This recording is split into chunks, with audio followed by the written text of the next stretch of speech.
I stand frozen in my parents' living room, unable to process what I'm seeing.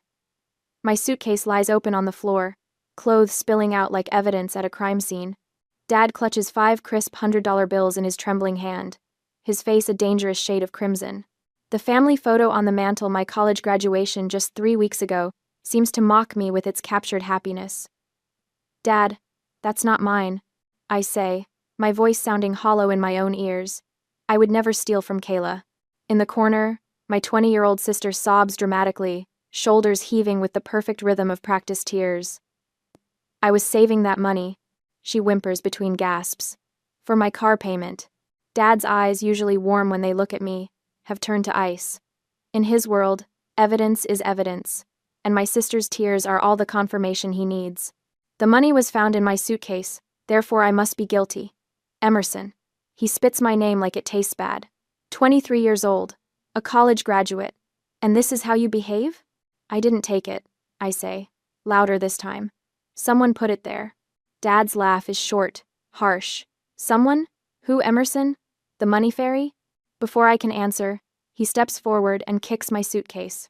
The professional clothes I'd carefully packed for my new job in Denver scatter across the floor, blouses, slacks, and sensible heels that took 4 years of part-time work and careful saving to acquire.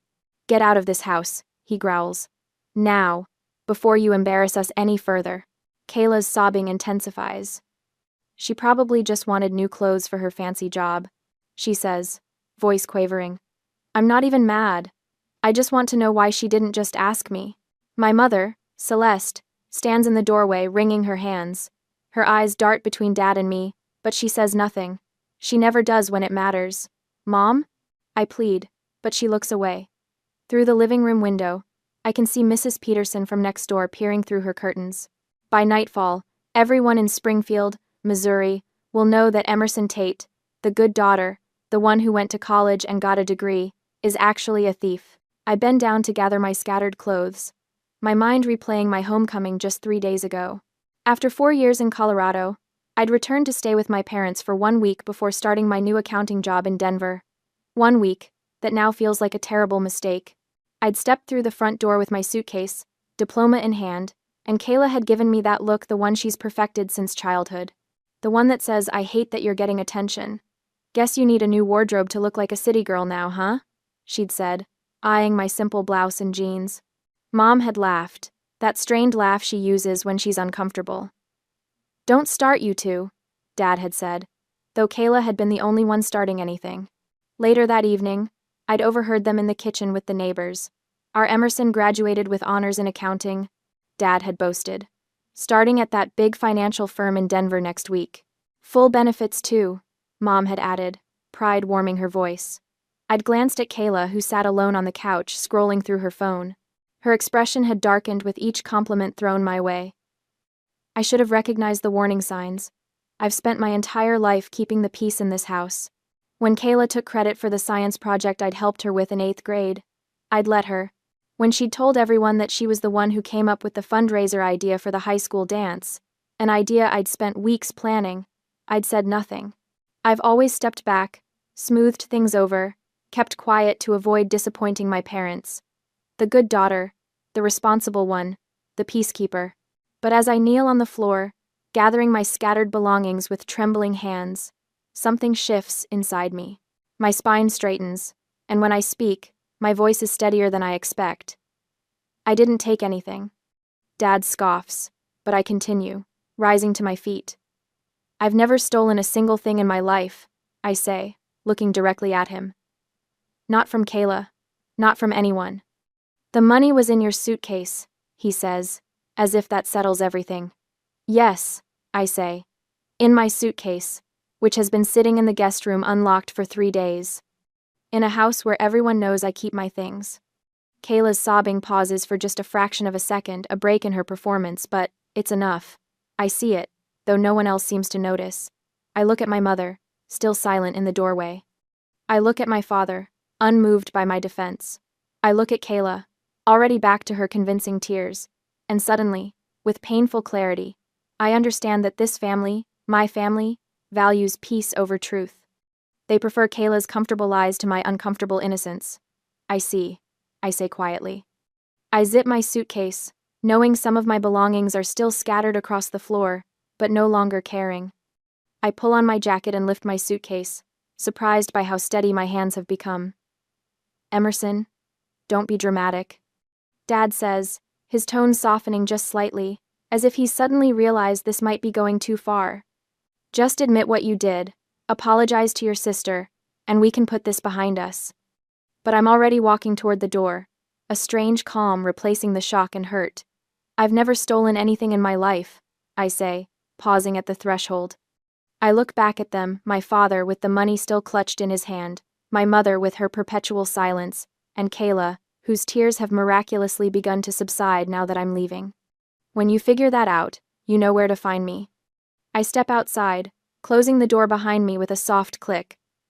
The Springfield summer heat hits me like a wall, and I realize I have nowhere to go. But somehow, that seems less frightening than staying in a house where the truth means nothing at all. The dashboard clock reads 3:17 a.m. when I jolt awake, my neck stiff from sleeping at an awkward angle. My car sits at the far edge of a gas station parking lot, where I hoped no one would notice me. The sodium lights cast a sickly yellow glow across my skin. I shift uncomfortably in the reclined driver's seat, my stomach growling, a painful reminder that I haven't eaten since yesterday morning.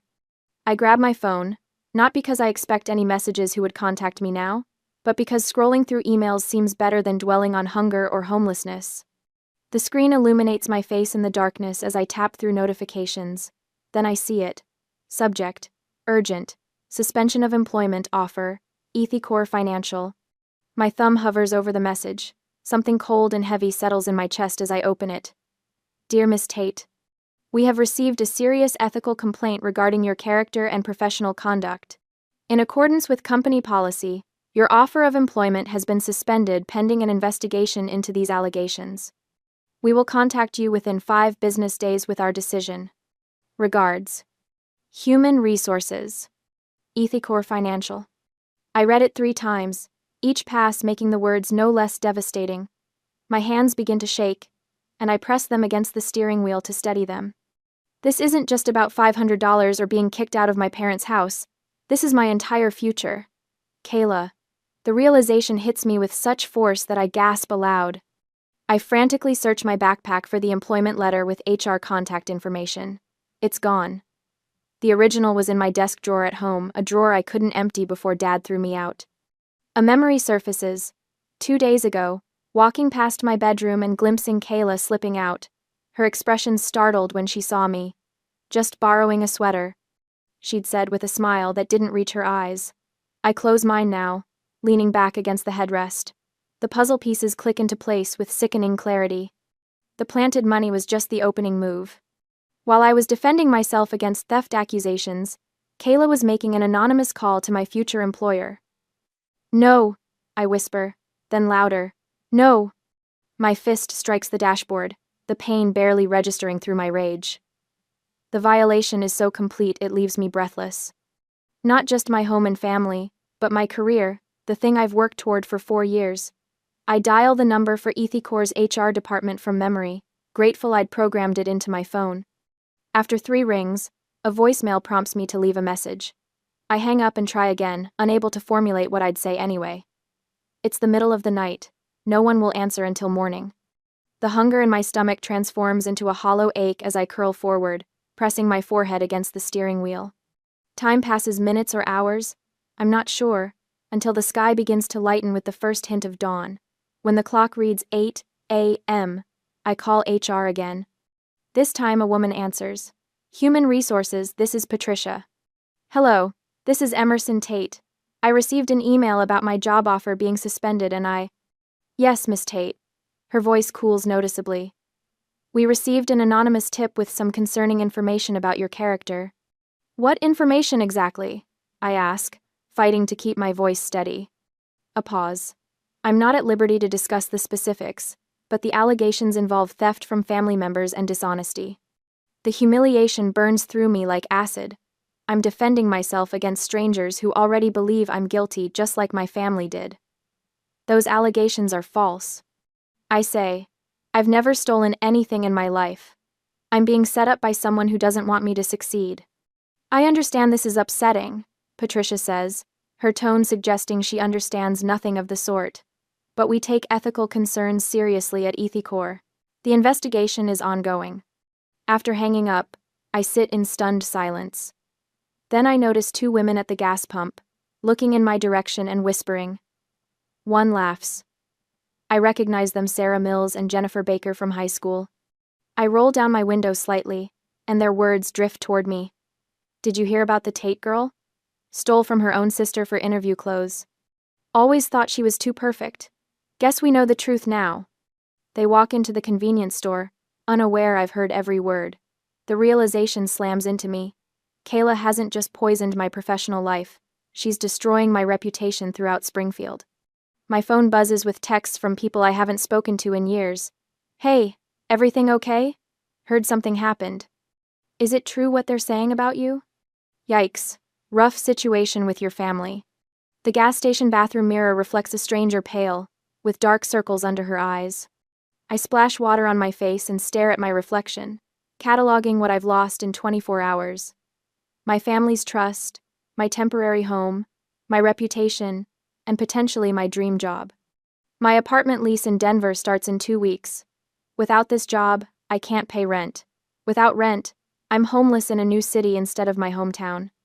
I return to my car and watch the sun set through my windshield, the reality of my situation settling over me like a heavy blanket. The tears that have threatened all day finally come, silent and hot against my cheeks. Then something shifts inside me. I stop crying and start thinking. I pull out a notebook and pen from my backpack and begin writing everything that's happened, with exact times and dates. The planted money. Kayla in my room. The missing HR contact information. The timing of the accusation and subsequent anonymous call. When my phone rings, I almost ignore it, but the name makes me answer immediately. Aunt Lucky, I say, my voice cracking despite my efforts to control it. Emerson, she says, her voice warm and familiar. I've been hearing some strange things. Want to tell me what's going on? I take a deep breath and explain everything. When I finish, the line is quiet for a moment. Emerson. Aunt Lucky says firmly, I've known you your whole life. You wouldn't steal a penny if it wasn't yours. Now, where are you staying? I hesitate. My car, at the Quick Trip on Glenstone. Absolutely not, she says, with such authority that I almost smile. You're coming to my house right now. I've got the guest room ready. I don't want to be a burden, I say, though the prospect of a real bed makes me dizzy with longing. And anyone who thinks you're a thief isn't family worth worrying about. That night, after a hot shower and a real meal, I sit at Aunt Lucky's kitchen table and compose a formal email to Ethicor's HR department. I explain the situation in professional, measured terms, outlining the family conflict and my sister's likely interference. I attach character references from my university professors and previous employers. The response comes faster than expected. They'll postpone their final decision until after a more thorough investigation, rather than canceling the offer outright. It's a small victory that costs me another sleepless night, planning how to clear my name while wondering if any relationship with my family can ever be repaired. Even if I prove my innocence, how do I forgive the people who should have believed in me first, not last? Aunt Lucky leaves a cup of tea by my side as I stare at my laptop screen. Truth doesn't need to be loud, she tells me, squeezing my shoulder. It just needs to be strong enough to stand firm amidst the lies. For the first time since I was thrown out of my childhood home, I feel something other than despair. Not hope exactly, but determination. I've spent years being the peacekeeper, the one who smooths things over. Now it's time to stand firm. A week later, the phone rings early Monday morning, just as I'm pouring coffee in Aunt Lucky's kitchen.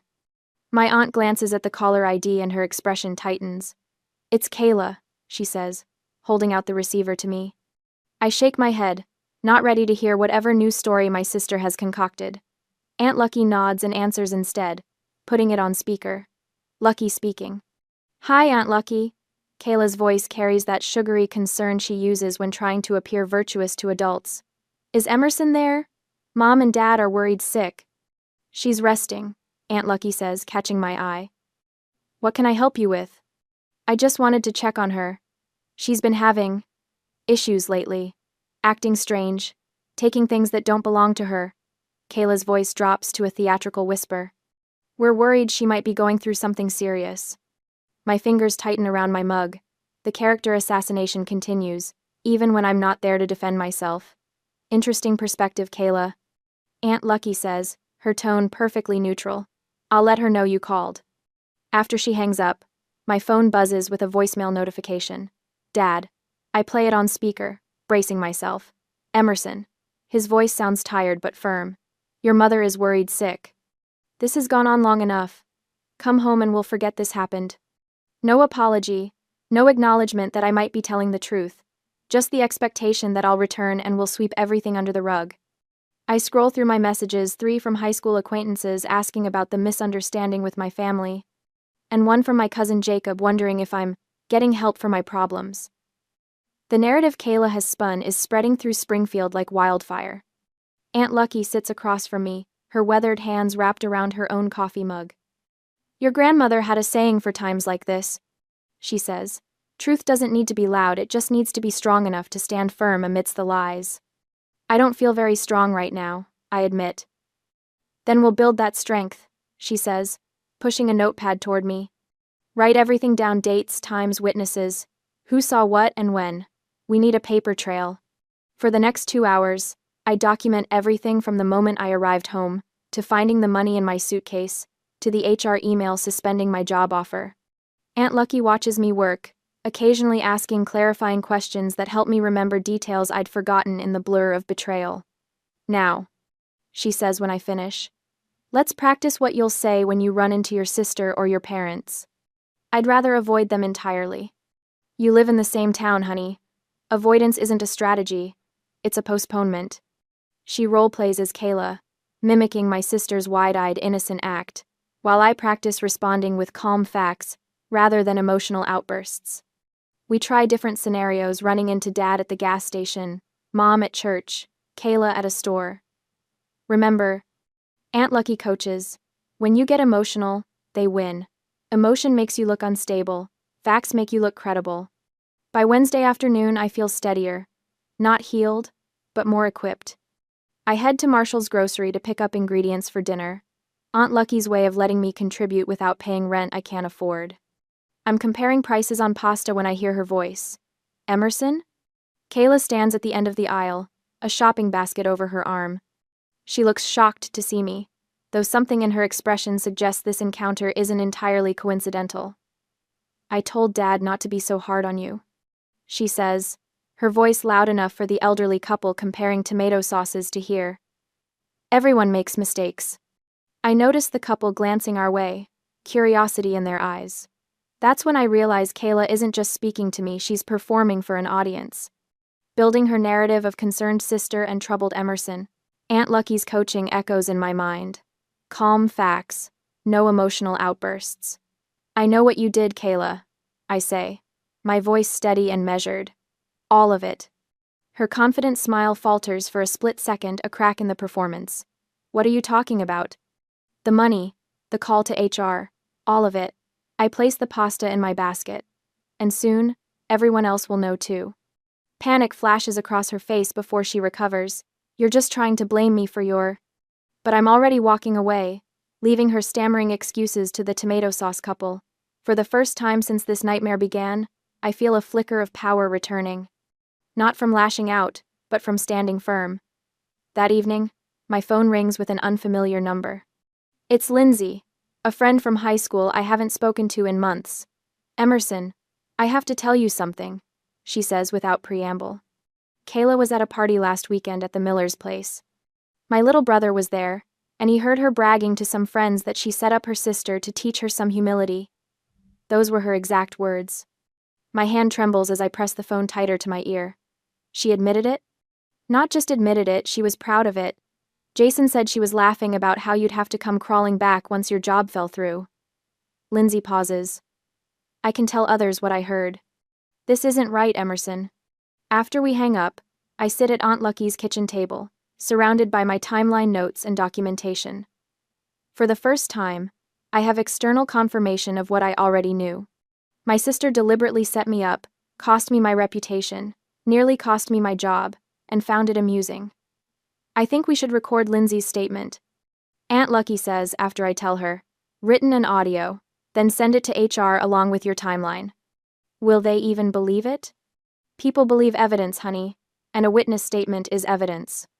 While Aunt Lucky makes dinner, I craft a formal statement for HR, attaching Lindsay's testimony. I forward all communications to Aunt Lucky as backup and start mentally preparing for my move to Denver. The apartment lease starts next week, and I'm determined to be there, job or no job. The future I've worked so hard for feels uncertain, but I refuse to let Kayla's jealousy define my path forward. They can take my home, but not my dignity or my future. Later that night, I break down at Aunt Lucky's kitchen table, the weight of everything finally crashing over me. I gave them everything. I sob, shoulders shaking. I was the perfect daughter. I never caused problems. Why wasn't it enough? Aunt Lucky wraps her arms around me, her embrace solid and warm. Some people can't stand to see others shine, she says softly. Your light makes Kayla see her own darkness. That's not your fault, and it's not your burden to fix. I cry until my throat hurts, until the reservoir of tears I've been holding back since that first accusation runs dry. The painful acceptance settles in my chest. My family might never truly see me. They might always choose Kayla's comfortable lies over my uncomfortable truth. I don't need their approval anymore. I say finally, wiping my face with a paper towel. No, honey. Aunt Lucky agrees. You don't. The next morning, I record Lindsay's statement, asking her detailed questions about what she heard. I create a document with the timeline of events, marking dates and interactions with precise details. I forward all my communications with HR to Aunt Lucky as backup. Then I start packing the few belongings I have for Denver. I've decided to focus on clearing my name professionally first, personally second. The job in Denver is my future. My family is my past. If they ever want to be part of my future again, they'll need to meet me on new terms with truth as the price of admission. That evening, while I'm out picking up more packing supplies, Aunt Lucky calls my cell. Celeste just called the house looking for you, she says, her voice carefully neutral. What did she want? She said, and I quote, I need to talk to Emerson. I've heard something. About Kayla. My heart quickens. What did she hear? She said she overheard her neighbor repeating a story. The exact same one Kayla told them about you stealing. But she said Kayla was bragging about setting you up. I gripped the phone tighter. What did you say? I told her you'd be back tonight. Aunt Lucky pauses. Then I asked her, so now you believe her? The question hangs between us, heavy with implication. Is it too little, too late? Or is it the first crack in the wall of lies Kayla has built around our family? Either way, I'm ready. Truth doesn't need to be loud, it just needs to be strong enough to stand firm amidst the lies. And finally, I feel strong enough to face whatever comes next. The hope that flares in my chest feels dangerous. I've been burned too many times. Did she actually say she believes me? I ask, voice carefully neutral. Not in those words, Aunt Lucky admits, but she wants to talk to you. I sink into the kitchen chair, mind racing. First, I was sleeping in my car, job offer suspended, reputation destroyed. Now there's a crack in their perfect story. I reach for my phone. Wait, I say, a new thought forming. I need to record these conversations. All of them. From now on. Aunt Lucky confirms. Smart girl. Later that night, I spend 30 minutes preparing, writing down key points on a yellow legal pad. Facts, not emotions. Evidence, not accusations. When I'm ready, I set my phone to record and dial my mother's number while Aunt Lucky sits beside me. A silent witness. Celeste answers on the second ring. Emerson? Oh, thank goodness. Hi, Mom. My voice is professional, the same tone I used in mock interviews at college. Aunt Lucky said you called. Yes, I heard something. From Meredith next door. She hesitates. She said Kayla was at a party, bragging about teaching you a lesson. Something about money. That's right, I say simply. Is that true? About the money? I press my fingers against the cool tabletop. Mom, this isn't just about the money. My job offer was suspended because someone called HR with ethical concerns about me. What? No, that can't. I have a recording of my conversation with HR, I say. Would you like to hear it? Before she can answer, I hear a shuffle, and Kayla's voice fills the line. It's me. Look, this whole thing got so out of hand. I was just joking at that party. I never meant. Let me talk to her. A deeper voice interrupts. Dad. Of course. Emerson. His voice carries that familiar tone of authority. You're blowing this way out of proportion. It was just money, not a big deal. If you hadn't overreacted by storming out. I didn't storm out. I say, my voice steady despite the anger burning beneath. You kicked me out. You told me to leave before I could embarrass you further. Those were your exact words. Well, tensions were high. This isn't about the money, I cut in. This is about my job. I tap the screen, playing the recording of my HR call. The dispassionate voice fills the kitchen. Miss Tate, we received a concerning call suggesting you had been involved in theft from family members. Given the financial nature of your position, we're obligated to investigate. When it ends, silence stretches across the line. Who would? Celeste begins. Someone knew exactly where I was going to work. I say.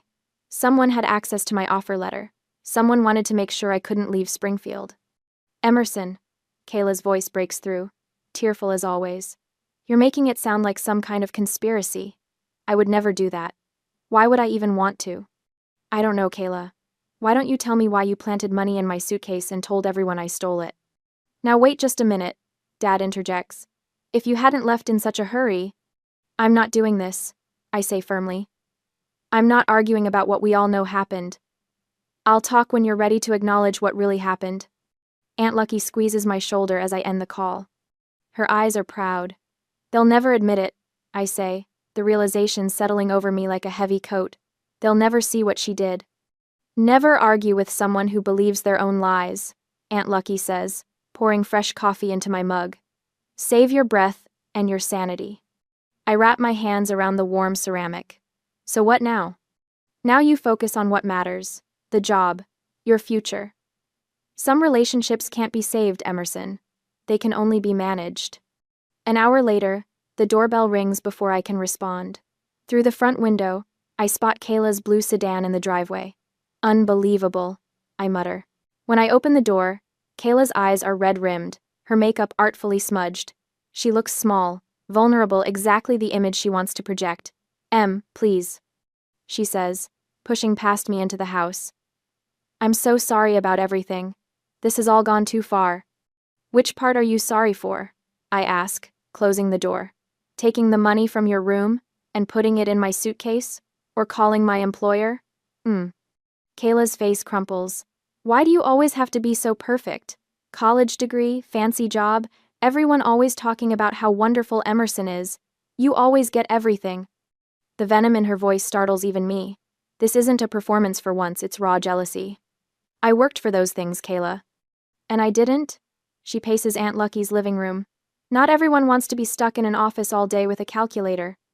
My phone buzzes. Owen. I answer on speaker. Emerson, this has to stop. Your sister is devastated. If you keep spreading these accusations, the whole family will hear about it. Is that what you want? I haven't spread anything, I say. But Lindsay has been talking to people who heard Kayla at the party. Lindsay? Kayla's face goes pale. What did she say? My phone pings with a text. It's Lindsay. 3 more people confirmed they heard Kayla bragging, sending you their names. Also, I think someone from your old summer job called your new company about you. As if on cue, my email notification sounds. I open it, my heart stuttering. It's HR. I say, scanning the message. They've received several calls vouching for my character. I look up at Kayla. People are figuring out what really happened. The doorbell rings again. This time it's Celeste, alone, her face drawn. I need to talk to you both, she says, glancing from me to Kayla. Meredith wasn't the only neighbor who heard you bragging, Kayla. Mrs. Peterson called me today. She said you were laughing about finally putting Emerson in her place. Kayla's expression freezes. Mom, they misunderstood. I was just... My phone buzzes with another text. A screenshot from Lindsay shows Kayla's latest social media post. Family is about forgiveness. So hurt by betrayal, but trying to heal.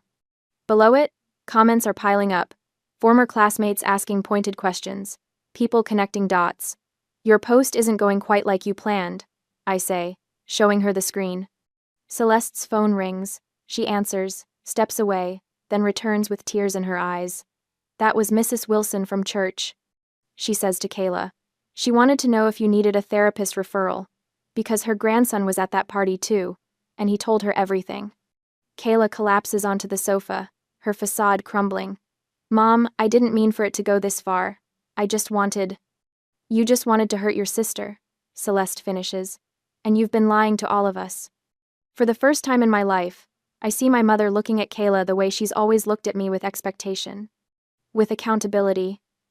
Emerson, Celeste says, turning to me with tears in her eyes. I think I've made a terrible mistake. I say nothing, letting the truth settle in the room like dust after an explosion. Some things, once broken, can never be put back together the same way. And sometimes, that's exactly as it should be. On Friday that week, the phone rang just as I finished arranging the evidence across Aunt Lucky's dining room table. Owen's name flashed on the screen. Your sister is devastated, he said without preamble. You need to let this go.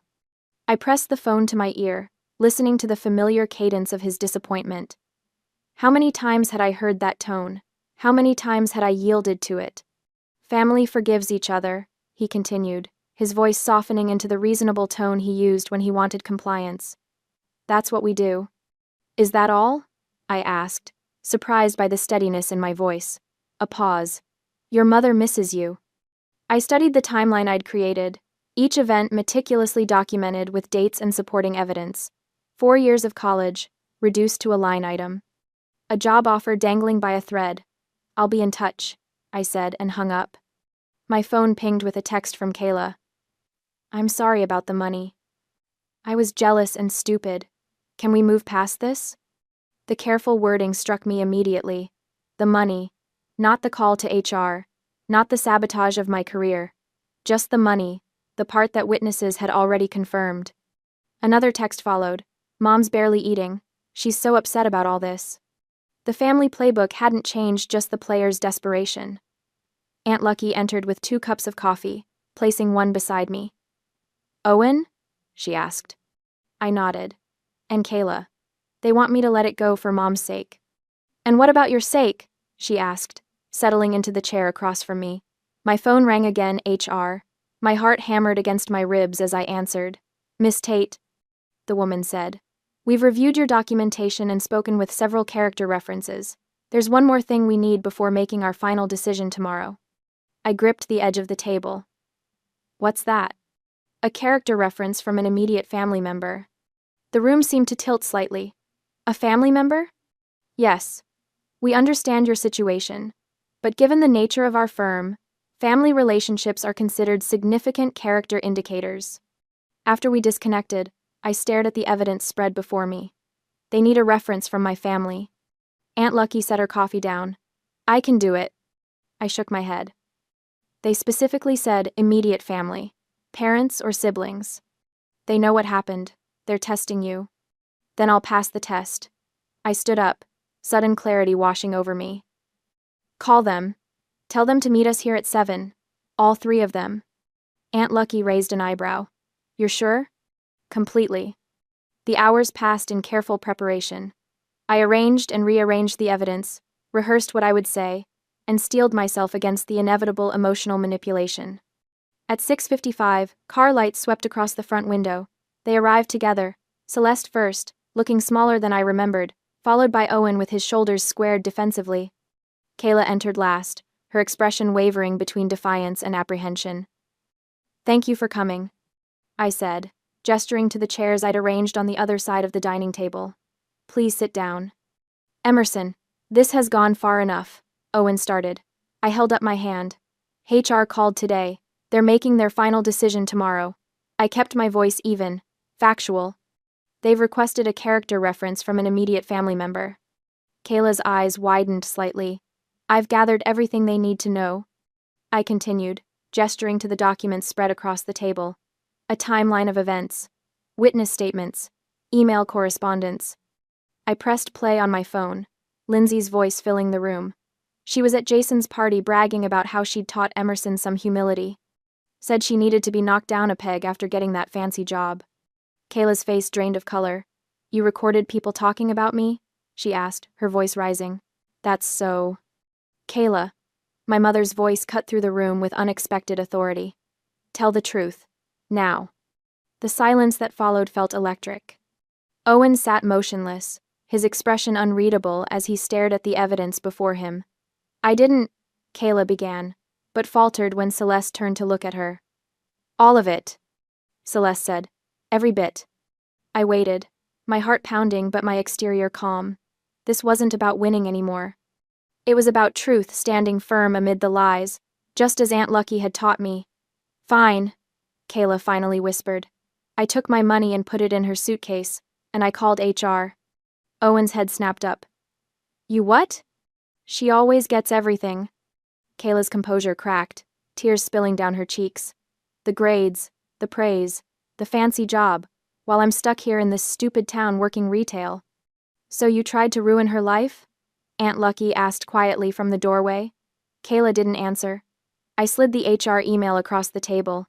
They need a reference by noon tomorrow. Owen stared at the paper, then at me, as though seeing me for the first time. You arranged all this, gathered all this evidence. I had to, I said simply. The room fell silent again. Then Celeste reached for her phone, her movements deliberate. What are you doing? Kayla asked. The right thing, finally. My mother's fingers moved across her screen. There, she said, turning her phone so we could all see. A social media post. We were wrong. Our youngest daughter, Kayla, lied that Emerson stole her money. Emerson is innocent. We apologize for not believing our daughter. Mom, Kayla lunged for the phone. You're ruining my life. No, Celeste said, pulling the phone away. You ruined your own. Within minutes, notifications began appearing. Friends, neighbors, people from church, all seeing the truth laid bare. I'm calling HR, Celeste announced, standing up. Right now. Mom, please, Kayla begged. But Celeste was already dialing, her voice steady as she explained everything. Yes, I'm sending you the public acknowledgement right now. And my husband and I both vouch for Emerson's character and integrity. Owen remained silent, the authority he'd wielded so confidently now, visibly diminished. When Celeste handed him the phone, he hesitated before taking it. This is Owen Tate, he said, his voice rough. My daughter Emerson has always been honest and hardworking. The accusations against her were false. He paused. And I should have known better. After the call ended, we sat in a transformed silence. The hierarchy that had governed our family for years had crumbled.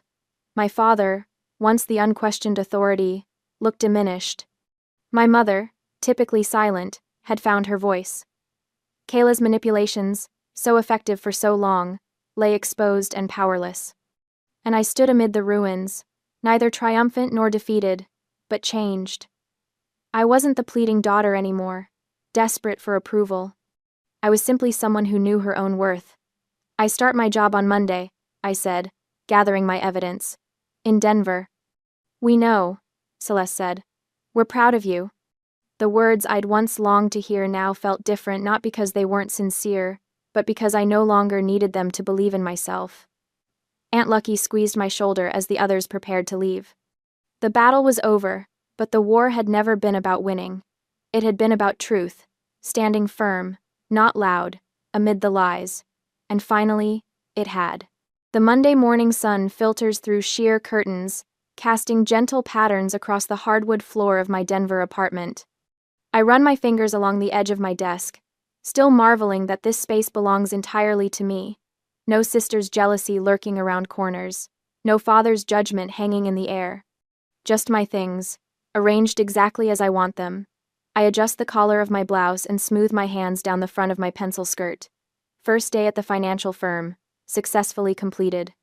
My business cards sit in a neat stack on the entryway table. Emerson Tate, financial analyst, tangible proof that I've made it despite everything. The relief of spending 8 hours surrounded by people who know nothing of Springfield drama feels like breathing fresh air after years underwater. My new coworkers judge me solely on my spreadsheet skills and attention to detail, not against the backdrop of family expectations or small-town gossip. My phone buzzes with a familiar ringtone. Mom.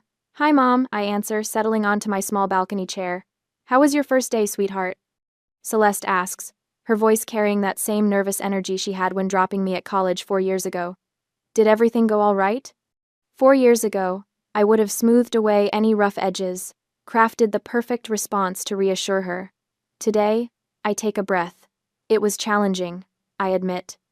I got lost twice finding the conference room, spilled coffee on my notebook during the orientation, and felt completely overwhelmed by the end of the day. I pause. But my supervisor said my preliminary work was excellent, and I'm excited to go back tomorrow. The silence stretches between us before she responds. Thank you for telling me the truth. I'm trying something new, I say. No more sugarcoating. I deserve that, she says softly. I'm proud of you, Emerson. Not just for the job. After we hang up, I water the small potted plant Aunt Lucky sent as a housewarming gift. Our chats have become an anchor, her steady wisdom grounding me when doubts creep in. She reminds me that standing in your truth isn't selfish, it's necessary. My phone chimes with a text from Kayla. Everyone keeps asking where you are. It's annoying. In the past, I would have responded immediately, smoothing things over. Today, I set the phone down, without replying. Her problems are no longer mine to fix. The evening stretches before me, peaceful and unstructured. I slice an apple, arrange cheese on a plate, and take my dinner to the balcony. From 4 stories up, the Denver traffic flows like a distant river, nothing like the quiet streets of Springfield. My colleague Jasmine had invited me to join a group for happy hour, people who know nothing about the Tate family drama or Kayla's betrayal. People who see me as I am now, not as the peacekeeper I've always been. A notification from Lindsay lights up my phone. Just booked my flight for next weekend. Can't wait to see your new place. I smile, remembering our conversation last week about how standing up to family can be both painful and necessary. Family is supposed to lift you up, Lindsay had said, not hold you down. As the sun sets, casting long shadows across my small balcony, I consider how much has changed in 2 weeks. I no longer wake with that tightness in my chest, that constant vigilance against upsetting the family balance. The weight of responsibility for everyone's happiness has lifted. In its place, a quiet confidence grows, the knowledge that I can stand my ground when something feels wrong, that I can build a life based on truth rather than appeasement. My phone buzzes again. Kayla, I miss you. Can we talk sometime? I study the message, noting the absence of both accusation and apology. My thumbs hover over the screen, composing and deleting several responses before I finally type. I'm open to talking in a few months, when I'm ready. No rush to forgive. No guilt about taking time. Just the simple truth. I'll decide when and if reconciliation happens. Tomorrow, I'll meet with my team to present my first project analysis. Next week, Lindsay visits. And next month, Mom and Dad will come to Denver, their first visit, with clear boundaries already established about length and expectations. As night falls, I open my journal and write. Truth doesn't need to be loud, it just needs to be strong enough to stand firm amidst the lies. Aunt Lucky's words, now mine. I am Emerson Tate, daughter and sister, but so much more than family roles. Financial analyst, friend, woman building her life on her own terms. And for the first time, that feels like enough.